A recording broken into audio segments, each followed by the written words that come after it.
What I'm going to do now is I am going to make some date paste, and I'm going to make date paste for two things.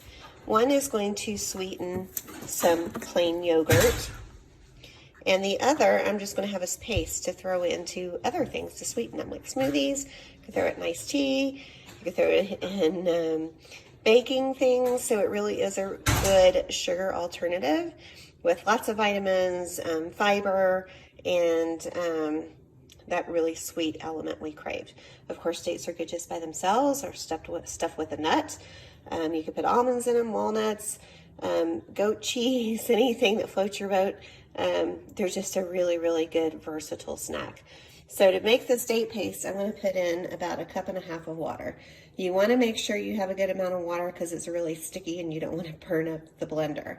So I have 1.5 cups in there. I'm going to add a few dates at a time just to make sure I get it to the consistency I want. I kind of pre-measured here based upon how much paste I might want in each bowl, but we'll go from there. Okay, so I've left the top off because I'm going to be dropping dates in, so I'm just going to do a couple to start, and then we'll see how the consistency goes. So I'm going to put this onto puree. I'm going to go all the way over here to a little bit of a heated puree. And then I'm going to hit start. I'm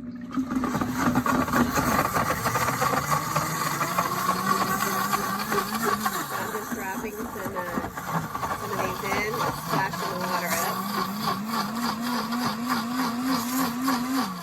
Let's see how that's going. So while it's going there, I'm going to just add a few more. I'm going to put my lid back in while it's splashing around. And then I'll just watch it as I've added those more in to see if it gets to the paste. It's going to heat it up a little bit as you can see heat it up.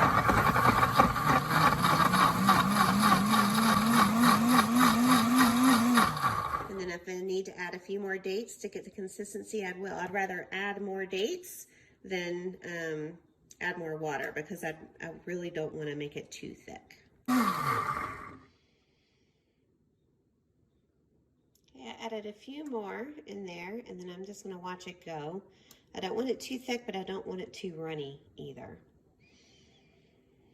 So we'll see as it keeps going how it looks, and then I can always do a quick custom to get it all ready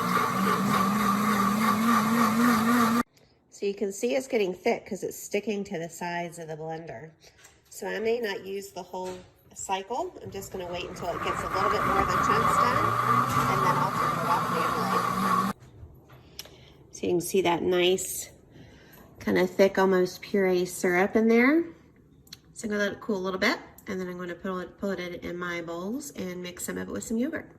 Okay, so now I have some sweetened yogurt, so I can use this in smoothies. I can use it as a fruit dip. I can use it in any recipe. If you're trying to make even like a cold porridge where you could put oats in it and let it sit in the yogurt overnight, it'll be sweetened. I've got date paste that I can sweeten other things. I could throw it over pancakes. I just threw it in with some ice and sparkling water. You could use it as a substitute for a sugar syrup that you use in drinks. It's great with a ginger tea that I'll be showing you guys how to make too, so you can make your own ginger ale. Really lots of options and so easy. So now that I have that all prepped, I have my sugar substitute for the week. I have my sweetened yogurt ready. I am just going to clean my blender. I just did a quick rinse and added in my 3 cups of water and soap, and I'm gonna have it washed.